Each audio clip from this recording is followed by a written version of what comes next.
Why are you not a Muslim? So one reason why I reject Islam is because, as a Christian, the words of Jesus are important to me. And so the Quran mentions how Jesus said that a messenger named Ahmed will come after him. Obviously, being a Christian, if Jesus ever mentioned a messenger to come after him named Ahmed, I definitely believe it. I would believe in that messenger. However, I don't see any evidence of that. I see evidence of the contrary.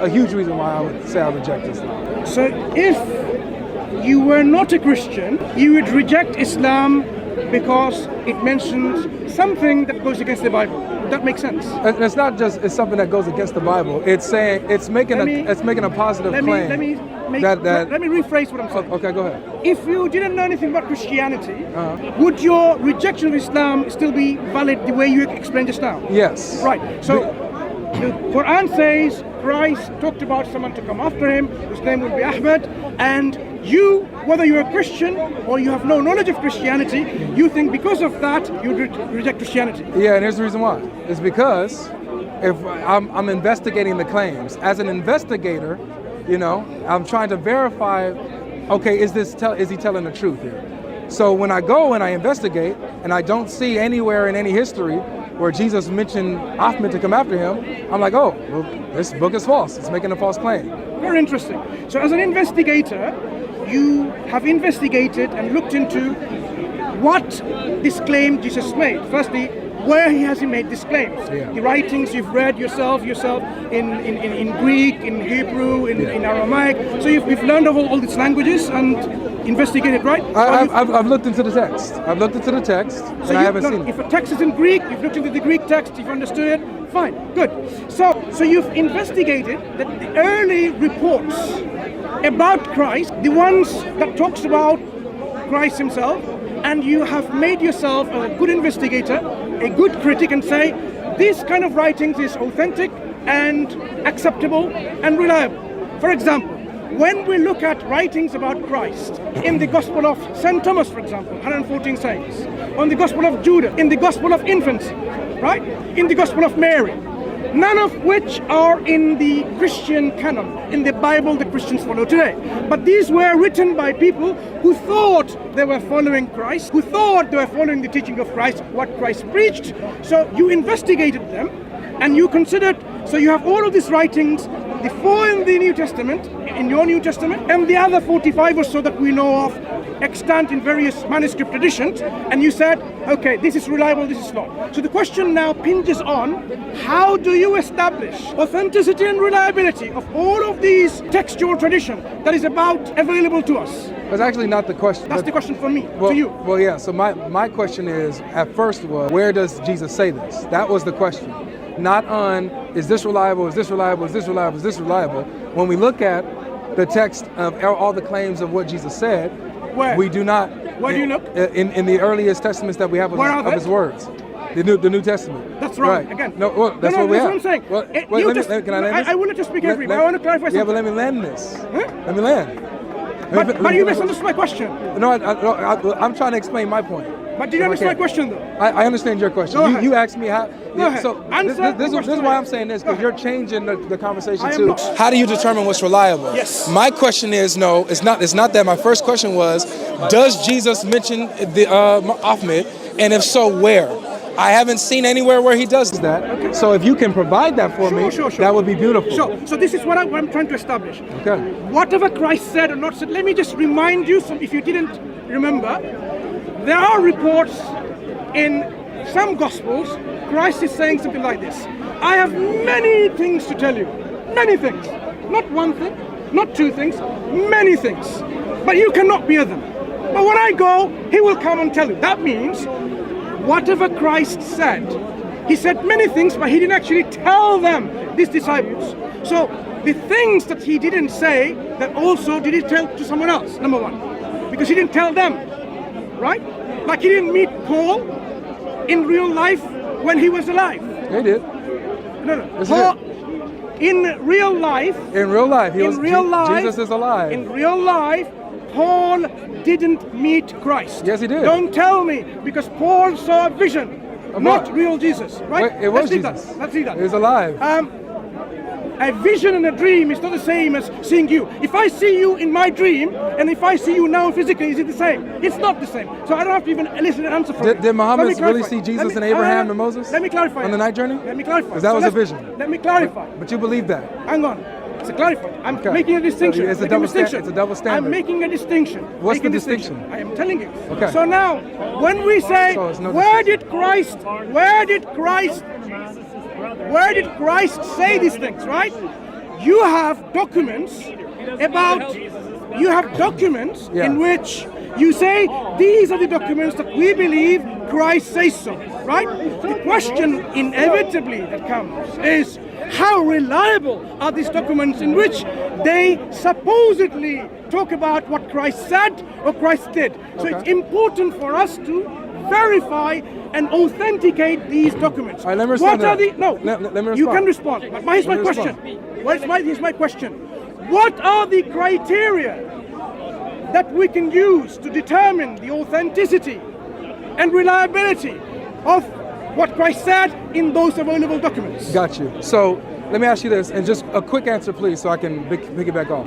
When you quoted Jesus saying, I have many things to say to you, but you can't bear them now, was that authentic? Is that an authentic statement of Jesus? For me, it's not. But for you, it is. Wait, no, you don't know what's authentic for me. Okay. Wait, hold on. I'll take it. Time out. Just don't misrepresent me. I won't do that to you.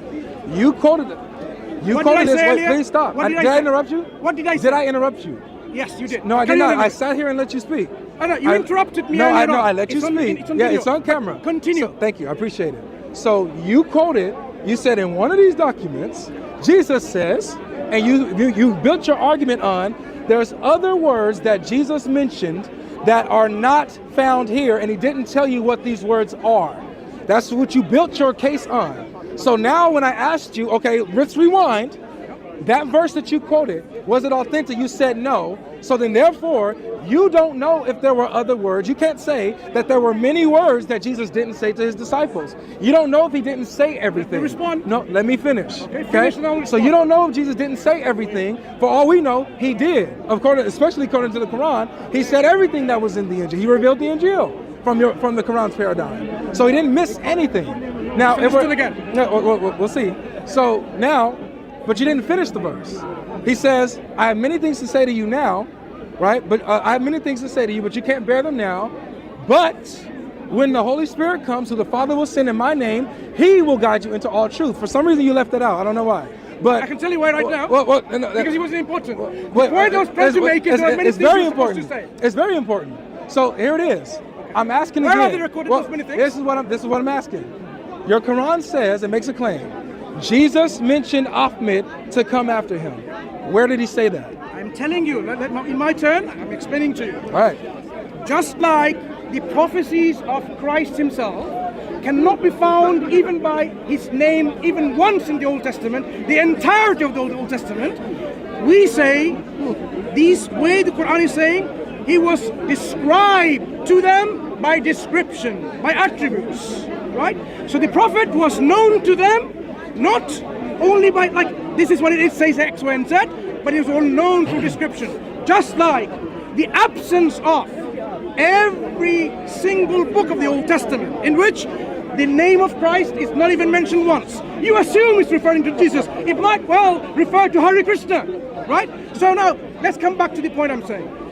When I say Jesus says many things, I didn't say this was authentic to me. I am saying, you consider, Avery, this part authentic to you, binding to you, not to me, to you. So from your own binding, at least, you should say, right, I agree there were many things you were supposed to say he didn't, right? So the question I asked you again, which you didn't answer, is this. The criteria of determining authenticity and reliability. Let's go and hear once again. Okay. So you mentioned how, you try to make a parallel, how Jesus, the Old Testament prophecies about Jesus. Are you answering the question? I'm responding to you. I'm responding to you because you didn't answer my question. Direct question. Yeah, I asked the direct. I asked the direct question and you didn't answer me. What was the direct question? My direct question was: your Quran says Jesus mentioned Ahmed Where did he say that? That was a direct question, And you didn't answer me directly. You went on waffling about. misunderstood. Well, stop. You misunderstood. Okay. Well, you're misunderstanding me then. No, I haven't. Okay, that's fine. All right. So let me respond. Can I? What are you responding to? I'm responding to you. I wrote down what you said. I wrote down what you said. No. So I'm responding. You're wasting my time. What did I say? I'm about to say it. I'm responding. Okay. So you mentioned how that Jesus, the Old Testament prophecies about Jesus, we won't find Jesus prophesied by name in the Old Testament. However, we can find descriptions of him in these Old Testament prophecies. And likewise, it will be like Muhammad, where we don't find his name explicitly, but the Quran says we'll find his descriptions. However, this is where you have a problem, Mansur. Your problem is that your Quran says we'll find him by name. It says it. It says, Jesus said, a messenger named Ahmed will come after me. So I'm asking, where did he say this? Pause. So this is where it's a false equivocation. It's not the same thing. It's a false parallel. With Jesus, the Bible doesn't say in the Old Testament, we'll find the Messiah by name. However, we do. Isaiah 49:6, it mentions Yeshua, the salvation of Christ. So we do find him by name. So wait. So pause. Look, here's the thing. Don't make claims. Here's have a discussion. No, yeah, engage with me. I am. You're not engaging with me. But I need you to engage with me. You said that we find descriptions of Muhammad, right? We don't have to find his name, which it says that elsewhere in 7157 that we find him written. Okay, that doesn't by name. Do you have the Bible? 61 verse 6. Finish what you have to say. I got you. Thank you. Because you don't seem to be engaging. Well, I'm engaging with you directly. You're not engaging with me. No, you're not listening to my clarification. Let's listen to each other. 61 verse 6 says Ahmed is mentioned by name. Where? I'll answer again. You do not have the document surviving, and I'll tell you why. The existence. Wait, say that part again. Sorry. Repeat yourself. I didn't hear. You do not possess the documents in which we can find these names, and I'll tell you why. Because Christians have been, as well as the Jewish people, throughout the centuries, corrupting these so-called words attributed to the prophets and messengers and vice versa. For example, I alluded to you how the corruption took place threw Muhammad under the bus. Even in the first 400 years of Christianity, people were corrupting the text left, right, and center. Now, what's more important about the God we worship or so-called prophecies here and there? What's more important? I'll answer you. It's true. Like, for example, if Allah says anything wrong in the Quran about him, anything, if he says anything, it's about the principle of God. Okay. Can God be wrong about anything? Let me answer. No, it's a yes or no, please, because it's my turn to speak. You want me to answer hold on. in a controlled way? I got you. Hold on. Can God be wrong in anything? No! Can God be wrong about anything? Let me answer. It's a yes or no, so I can continue. Do you want me to answer? No, it's okay. Okay. So the answer, as we get from the crowd, is a no. Okay. I hope you agree. I don't know. You might be irrelevant because you don't allow me to answer. You're so. We'll see. I don't know. Anyway, continue. So the answer for the crowd and most Muslims will be no. I'm speaking to you. And I'm just letting you know that you're a heretic. It's unfair. It's very fair. Why don't you ask me it's very fair because you won't. So I need to ask your supporters. You got to ask the people. You didn't answer the question. You didn't answer the question, Mansur. Ask him again. Okay. Can God be wrong about anything, yes or no? Are you finished? Yes or no? Okay. Let the crowd tell him. Ask him. Is he finished? It's a yes or no, so I can continue. Are you finished? I'm asking this for a reason. I am going to answer, but I don't want you to interrupt. All right, pause. Yeah, so no. So it's okay. No. It's not okay. It's a no. I don't want you to answer. It's not okay. I don't want you to answer. It's okay. I don't want to talk to you. That's fine. Because you look, don't run away now, man. You're running away. Don't run away now, man. Come on, man. Don't run away now. Come on, you know what? It's my time or your time. Come on, Mansur. Yo, come on, man. Mansur, really? Shameful on you, isn't it? No, it's terrible. You're here It's to shameful play a on game. you. Look, we busted your game, right? Really? If you want to continue you talking just to busted me, Allah and Muhammad. hang on. We busted your You game busted here. Muhammad. You I'm about busted to your show you how. game. That's why you don't want to So, answer. If you want to engage with me talking, That's why you don't want to hear answer. my answer. That's why you don't want to answer. Have you We finished? busted your game. Have you finished? That's why you don't want to answer the question. Have you finished? Okay, how about I'm gonna just respond. Have you finished your question? No, I haven't. Okay. Finish your question. Okay, thank you. All right. So it's okay. We good. We here. We good. So the question was, can Allah be wrong about anything? Mansur refused to answer the question, but everybody else Correction. answered yes. You did not. Everybody else said You did no. not give me the Whoa, speak. whoa, You did not whoa, relax. Yes, I did. Yes. It's a yes or no, Mansur. It's a yes or no, Mansur. Mansur, we right here. We're here. We're right here. Focus. Does it mean? Focus. That really shows the intellectual maturity of the Christian crowd. Shameful. Hey, the Christians have the intellectual capacity to answer a simple question. Hey, good job, Christians. Good job, Christians. Yeshua Akbar. That's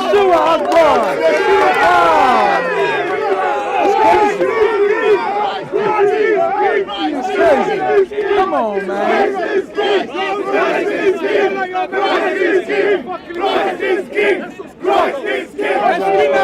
As we now realize, you are not sincere to have a discussion with a Muslim. I don't think you're sincere. You haven't been able to answer a simple question straightforward. Why are you refusing to answer a question straightforward? I haven't refused. Yes, you have. You are not allowing me to respond. Here it is. Can Allah be wrong? Yes or no, Mansur? I'm answering. Yes, a yes or no. He's not finished. Clearly, It's a yes or no. Okay, stop there. Can I answer? It's a yes or no. Can I answer? Just give me yes or good look. Can I answer? Look, let me tell you. Do you have a verbal diarrhea? Let me tell you why. Let me He tell has you a why. verbal diarrhea. Let me tell you He why, can't Mansur. finish asking the question. Of course. He has to repeat it a million times. Of course. So here it is. Mansur. I want to answer. Mansur, I got you. No, hold on. I gotta say this. I gotta say this. Can you stop? I gotta say this. Can you answer? So I want to answer now. So it's a yes or no? I am going to answer. Once you give me a yes or no, then I'm gonna continue my turn. Okay? I'm going to answer. Yeah, I'm gonna continue my turn after the yes or no. I want to answer. Yeah. Are you afraid to hear it? Here it is. Are you scared of the so answer? you spoke for at least about a minute, You can right? carry on. You spoke about at least a minute, right? You can carry on afterwards. Okay, but here's my thing. No, it's a yes or no, and then I go. You will carry on afterwards. So it's a yes or no. Are you scared to hear the answer? I want a yes or no. Yes or no, man. Okay, you know what? Okay, you know what? The answer is God cannot be wrong in anything. Thank you. I answered without saying yes or no. I didn't play your game. I didn't play his game. I was able to answer without saying yes or no. Thank you. All right, guys. Your game was busted. Oh, you're right. Right. And now, again, my game was busted, and now we're about to see how Muhammad just got busted by you. You busted Muhammad. Let me show you how. Because now watch this, guys. So look. Concept of God now watch is this. important. Now Come back to that. now watch this. So the concept of God is important, right? Yes. The concept of God is Most important. I got you, Mansur. Relax. You relax. So the concept of God is don't important. go like this. So the concept of God. Yeah, well, let's hear it. So one of the intricate characteristics of him is that he cannot be wrong. He cannot be false. Absolutely. Okay, good. So if he gets this wrong, Mansur, if he says that Jesus mentioned Ahmed to come after him, and it didn't happen, then Allah is not God in the Quran. He's not God, because he fails when it comes to the concept of the true God. He can't be wrong. So that's why we're investigating this. This is important. And wait. No, I'm not. Okay, because I got to get back to what you said. Okay. So move up a bit. Don't relax. yeah. Sorry. No about that. Sorry. My bad. Have some private space. So look. So when you say, for example, that we don't have any of the documents where we can see or verify where Jesus said this. We have no evidence of this claim, right? That's what you said. We don't have any evidence really of Jesus's words. That's what you said. So we can't find this. So what you have, That's what I said. because But yeah, this I'll let is you what you continue. said. You said You that. have a memory problem. Well, no, I have perfect memory. Sometimes I lose my memory. Yeah, That's fine. It's No okay. worries. It's So okay. it's good. It's good. So you said this is because over the centuries, 2nd, 3rd, 4th, 5th century, the Christians have corrupted their scripture, and that's why we cannot find the true words of Jesus. For example, him mentioning that Ahmed will come after him. So you just busted Muhammad, where your Quran says, and Allah, by the way, because Allah says that they had the Injil. They had the gospel that Jesus preached. They had it with them. Do you have and them? in that, wait, you're saying that we don't? Of course not. Okay, good. So what is the Injil? Let me tell you. All right, exactly. good. So now it's my turn to speak. Absolutely. Right? What is Thank the you. Injil? I'll take it. And then I'll go back to the concept of God. What is the Injil? Excuse me. So now, the Injil is what God gave to Isa alayhi salam. What was that? You're interrupting. I'm explaining. You interrupted me the whole time. Let him speak. Do you have a problem of letting people speak? I have a problem of letting people lie. I'm trying to help you be on track. You just called me a liar. Yes, I do. End of discussion. Tell him. He couldn't tell me what the Injil was. He calls me a liar. He should have at least have. After you tried to insult my intelligence, after you insulted my intelligence, and now you can dish out what you can't take. Excuse me. You can dish out what you can't take. Look. I'm not interested in speaking to someone who accused people of lying. But you accuse me of having memory problem, of messing up your words. So you can insult my intelligence, but I can't say that you're a liar. Is there anyone else You're a liar. who's capable to speak about? Is there anybody else who's a Muslim that can tell me where the heck can I find Jesus saying Ahmed? Anyone? Any Muslims? Any Muslim? Any Muslim? Any Muslim? Any Muslim? Any Any Muslim? See you later. All right, take care.